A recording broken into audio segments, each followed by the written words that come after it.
A mysterious traveler.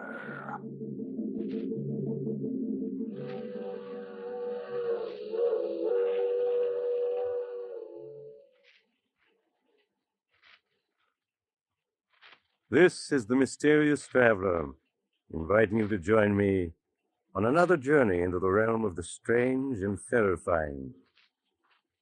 I hope you will enjoy this little trip, that it will thrill you a little and chill you a little. So settle back, get a good grip on your nerves. But where are we going? We're going to delve into the life of a frightened man in a tale titled The Queen of the Cats.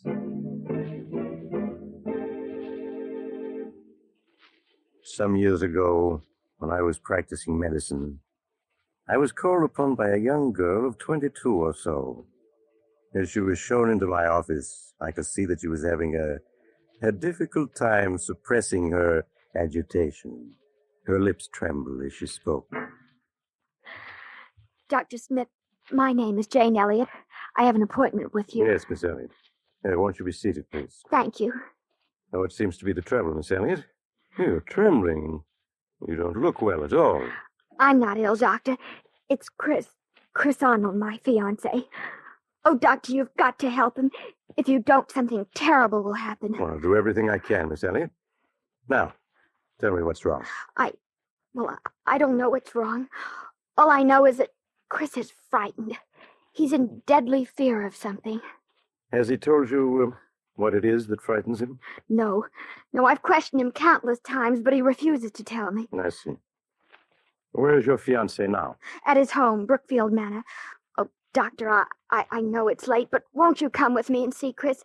He needs help desperately. There, Miss Elliott. You mustn't cry. Of course I'll come with you. And I'll do what I can.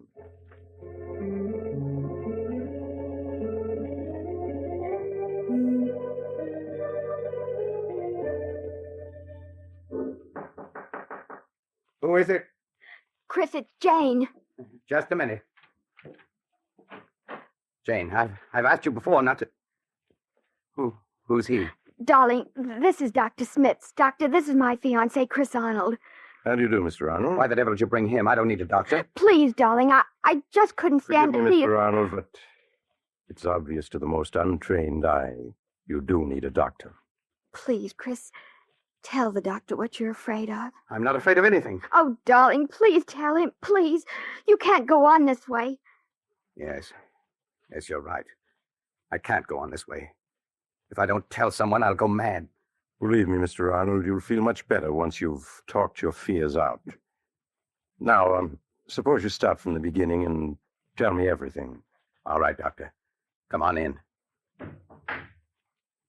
I suppose it all began 2 years ago at a party Jane and I were invited to.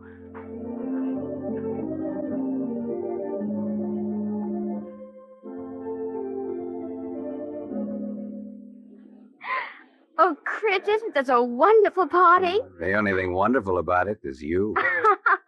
Oh, Chris, don't. People are watching. Fine thing when a man can't kiss his best girl in public.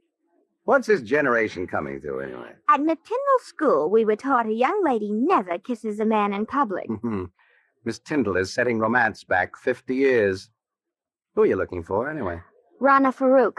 My roommate is at Miss Tyndall's. Oh, yeah, she's the Egyptian girl you were telling me about. Yes, I want you to meet her.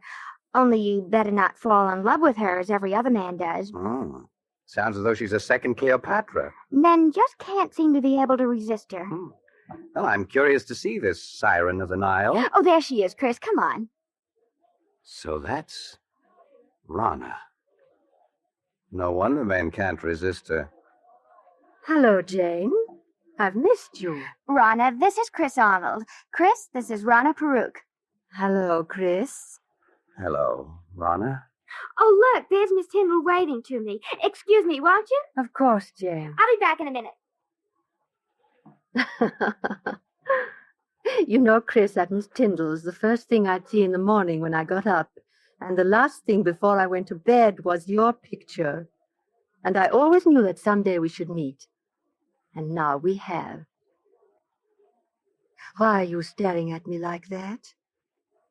Aren't you going to say anything? I prefer just to look.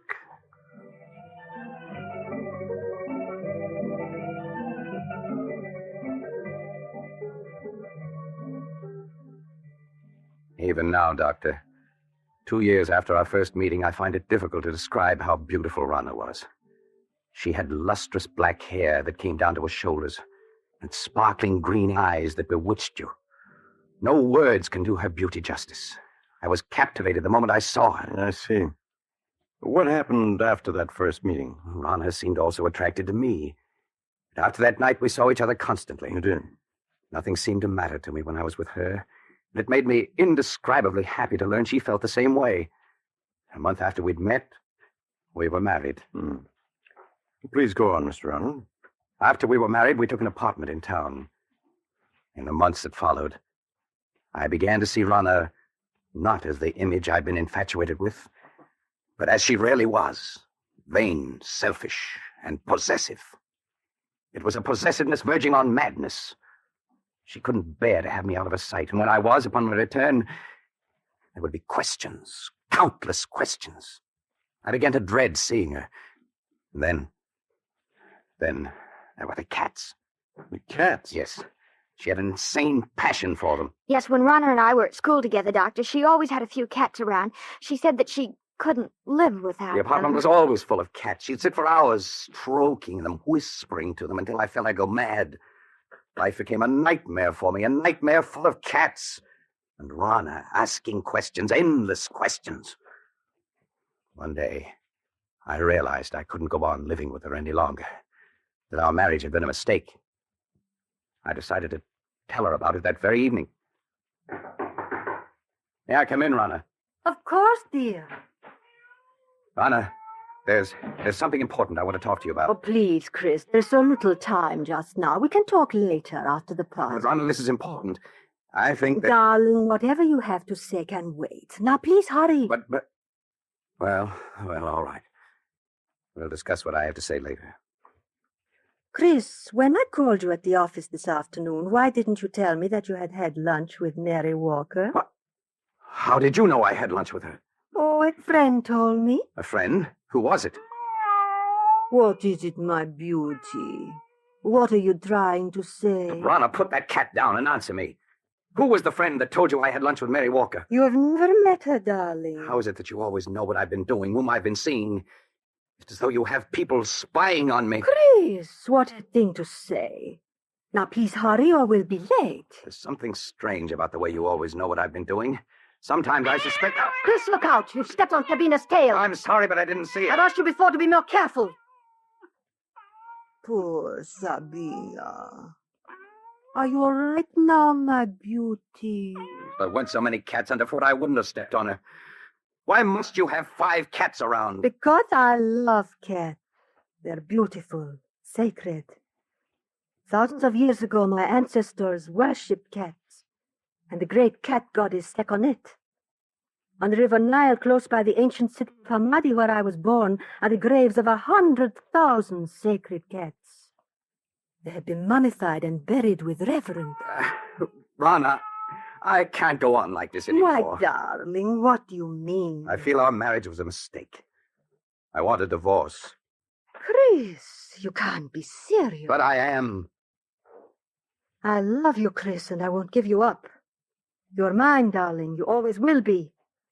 Nothing shall ever separate us.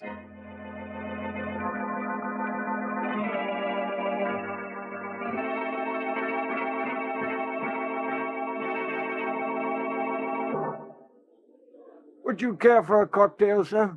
No, thank you. Well, even if you won't have one, Mr. Arnold, I will. Jane, it's good to see you again. Just let me look at you. Chris, you're not looking well at all. Are you all right? I am now. Jane, can't we go someplace and talk? What about the terrace? All right, Chris. Yeah, this door opens onto it. Yeah, this is much better. It's been quite some time since we've seen each other, hasn't it? Yes, the last time we saw each other was the night that... The night that I met Rana. Yes. How is Rana, Chris? Oh, she's She's fine. Jane, I've made such a mess out of everything. I was a fool to have married her. Please, Chris, you mustn't talk like that. But I was a fool, Jane. Mistaking infatuation for love. Can you ever forgive me for the way I behaved toward you? There's nothing to forgive, Chris. Well, Jane, this is a surprise. Rana. Hello, Rana. Really, Jane, the way you've avoided calling on it, I half suspect you are still in love with Chris. Rana, you have no right to talk to her like that. Please, Chris, I'm afraid I'll have to be leaving. It's getting quite late. Good night. Good night, Jane. I hope I didn't interrupt anything by coming out here so unexpectedly, Chris. Yes, Rana, you did. I was about to tell Jane that I love her, and that I always will. I suppose that's why you asked me for a divorce. You've been secretly seeing her. Secretly seeing her? Is it possible for me to see anyone or do anything secretly without your knowing about it? No, you are quite right. It is not possible. I know everything you do. So I would forget Jane if I were you. Rana, how can you possibly want me? Knowing how I feel about Jane. You've got to give me a divorce. I'll never give you a divorce. Never. Do you hear? You're mine. You always will be. Yes? Well, what's to prevent me from leaving you? Wherever you go, Chris, I'll follow. If I can't have you, no one else ever will. Remember, Chris, you're mine. You always will be.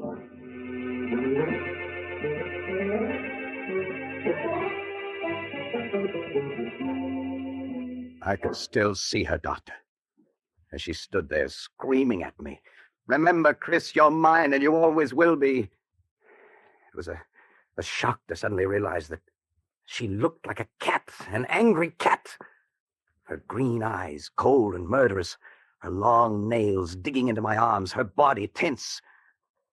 For a moment, I thought she was going to scratch my eyes out. Yes, Rana did look like that when she was in a rage. What happened after that night, Mr. Arnold? I stopped speaking to Rana. We lived in the same apartment, but that was all. Weeks passed, and Rana waited for me to come around as she felt certain I would. Yes. She had all the patience of a cat playing with a mouse. But when a month had passed and I still refused to talk to her, she made an attempt to win me back. It happened one night as we were driving to this house. Why are you slowing down, Rana? I want to talk to you, Chris, and I can't talk to you while I'm driving. There's no point in your stopping. We have nothing to say to each other. Oh, but we do, darling. Chris, we could be so happy together if you wanted to. You know how much I love you. It's a possessive love that smothers me to death. Chris, you know that isn't true. I could make you happy if you don't let me. Oh, please don't turn away from me, Chris. I'll do anything to make you happy. Anything. Anything? And you can give me a divorce. So you're still thinking of her, hoping I'll give you a divorce so you can marry her. Well, I won't. Do you hear? I won't. I think we'd better be moving along. Chris, you haven't any right to treat me like this. I'm your wife. Only in the eyes of the law, not in my eyes. I hate you. I hate you! You can't. You almost took out my eyes with those claws of yours. I will scratch your eyes out before I let any other woman have you. You're mine. You always will be. Perhaps this will bring you to your senses. Slide over. I'll drive. Very well, Chris.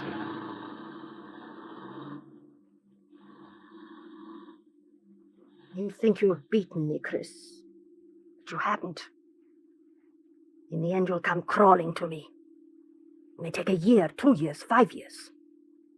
But I can wait. I'll never come crawling to you. Never. But you will, Chris. Jane knows I'll never give you your freedom. In time, she'll marry. And when she does, all the heart will be gone out of you. Then you'll be mine. That'll never happen. But it will, Chris. And deep down in your heart, you know I'm right. Jane will never be yours. I'll see to that. You have everything planned perfectly, Rana, don't you? But I have one way of escape from you that you've never thought of. Really? And what way is that? I can escape through death. Death? Yes, Rana. If I should fail to take the curve 100 yards ahead, we'd plunge off the side of this mountain. Chris, you would. Why not, Rana? You've shown me there's nothing to live for. This at least is a clean way out. No! Chris, don't! No!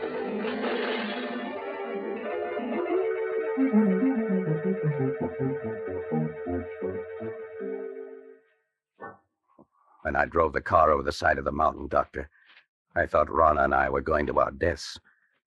But fate decreed otherwise. When I recovered consciousness 48 hours later in a hospital, I learned it was only Rana who died. Yes, I recall reading about it in the papers. It was a miracle that you survived. Yes. For weeks, they despaired of saving me. But at the end of 8 months, I walked out of that hospital. The police believed my story that it was an accident, and I was free to begin a new life. It was just a week after I was discharged from the hospital that I ran into Jane.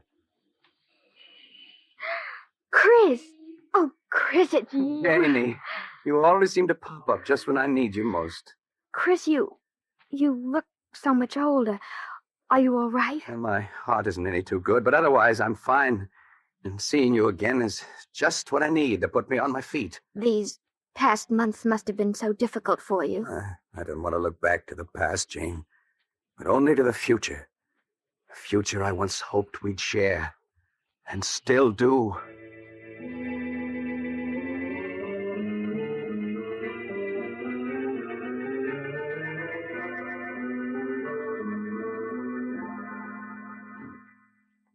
Two months ago, Doctor, Jane and I became engaged.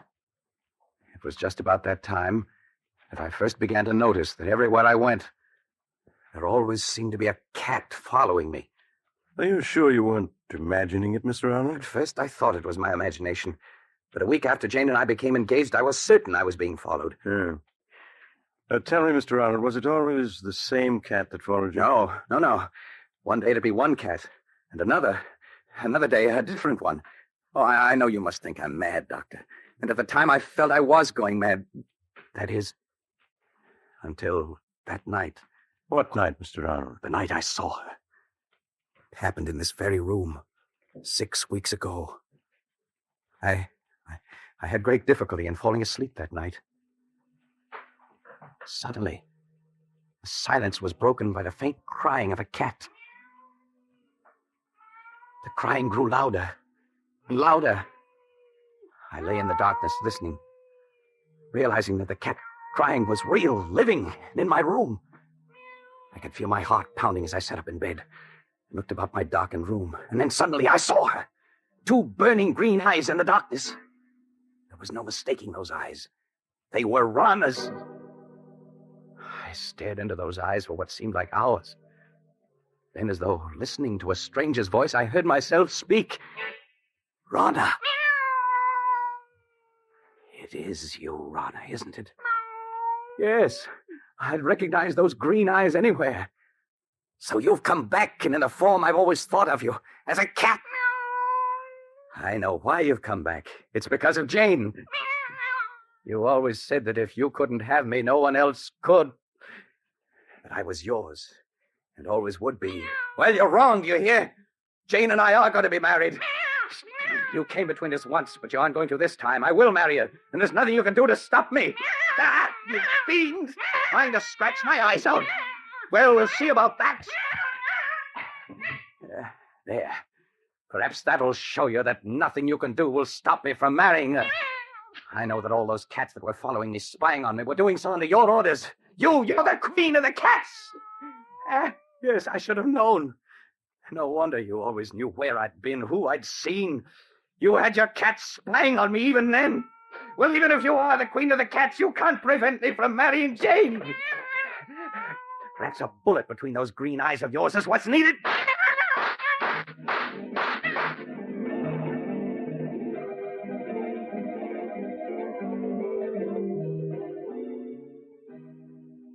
I emptied the gun at her, Doctor, and then turned on the lights.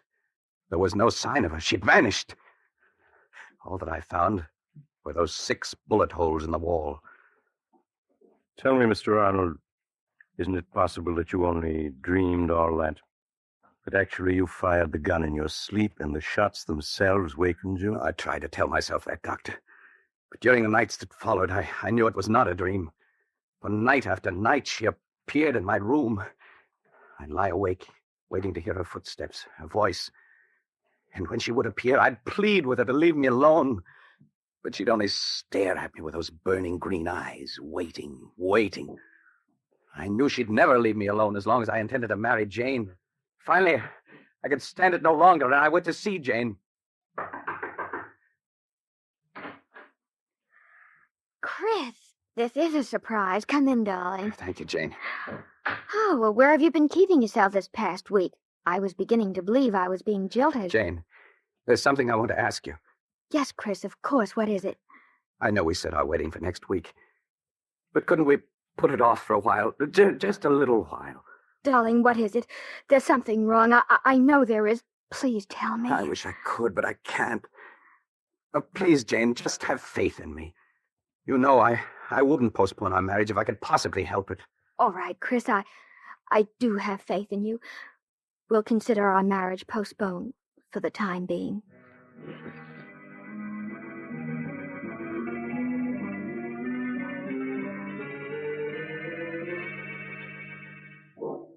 The night I put off my marriage to Jane, Doctor, was the first night that Rana didn't appear. And the first night in a week that I'd been able to sleep. You think, Mr. Arnold, that she didn't appear again because you would postpone your marriage to Jane? I know it.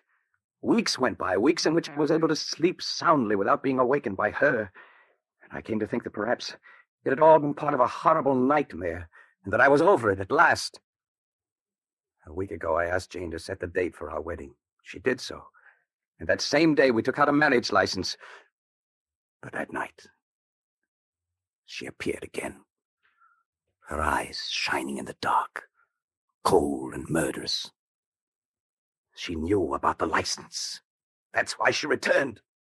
And you've seen her again? Yes, every night. She just keeps staring at me with those green eyes, waiting. She's determined not to give me any rest. I tell myself that I mustn't be afraid, but I keep hearing her voice over and over. If I can't have you, no one else will. You're mine, and you always will be. Oh, Chris, darling, I wish I had known all this before. You feel, Mr. Arnold, that somehow she'll prevent you from marrying Jane, huh? I know I sound mad, but I do. I have a feeling something horrible will happen if I attempt to marry her. You still have the marriage license? Yes. Why do you ask? Mr. Arnold, you've reached a crisis in your life. You're faced with fears that are threatening to overwhelm your sanity. The only way for you to challenge your fears is to go through with your marriage to Jane now, tonight. Tonight? Yes. It's quite late, but I'm sure a friend of mine who's a judge will marry you. You get married tonight? If you hesitate, you're lost. Your only chance is to face your fears. All right, Doctor. All right. Jane, will you marry me tonight? Oh, yes, Chris. Yes.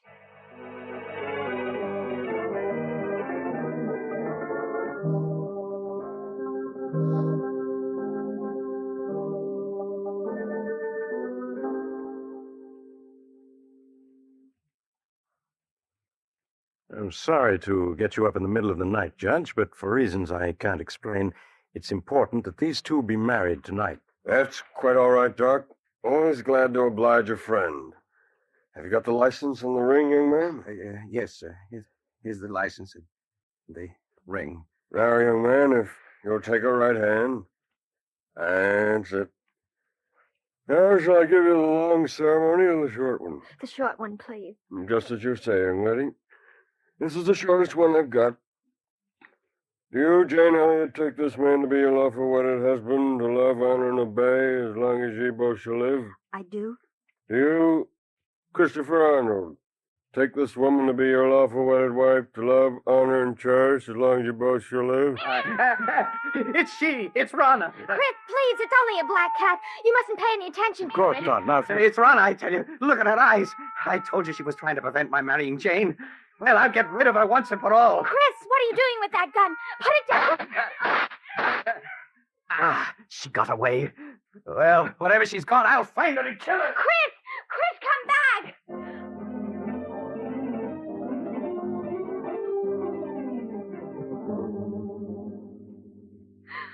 Oh, Doctor, where can it be? Now, Jane, he can't be far off. We'll find him. Oh, Listen. Doctor, that must be Chris firing that gun. Come on. Those shots came from close by. Hurry! Hurry! We better take it easy now, Doc. It's pretty dark out here. Wait a moment, and I'll light my cigarette lighter. Doc! Look, a dead cat! Yes. Was shot through the head. Say, look. Here's another one that's been shot to death. Neither one of them is the black cat. Say, Doc, isn't that a body over there? Chris! No, Jane, you stay with the judge while I look. All right, Doctor. There, miss. You mustn't cry. This never would have happened if I hadn't agreed to bury him. He was afraid. So afraid. Doc, is it Arnold? Yes. Yes, it's he. He's dead, isn't he? I can see it in your face. Yes, Jane. He's dead. But, Doc, what happened to him? He's been clawed to bits, as if by hundreds of cats. And most horrible of all, his eyes have been scratched out.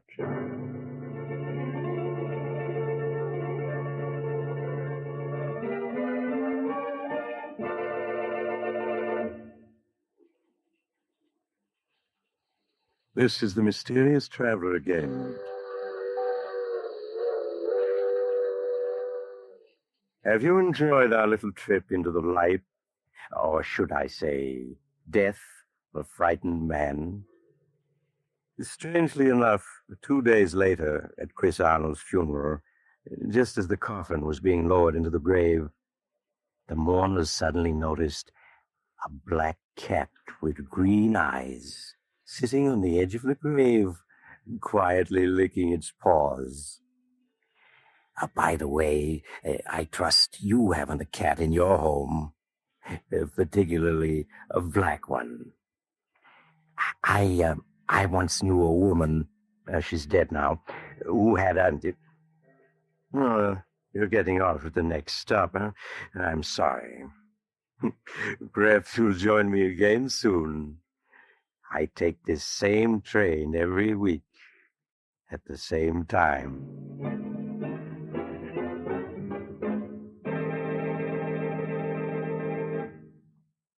You have just heard Chapter 31 of The Mysterious Traveler, a series of dramas of the strange and terrifying.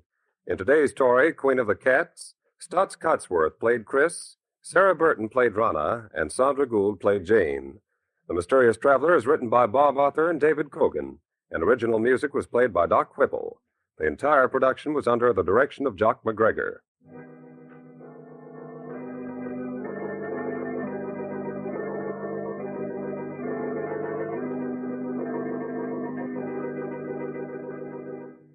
Listen next week to a tale titled Broadway, Here I Come. Another Tale of the Mysterious Traveler.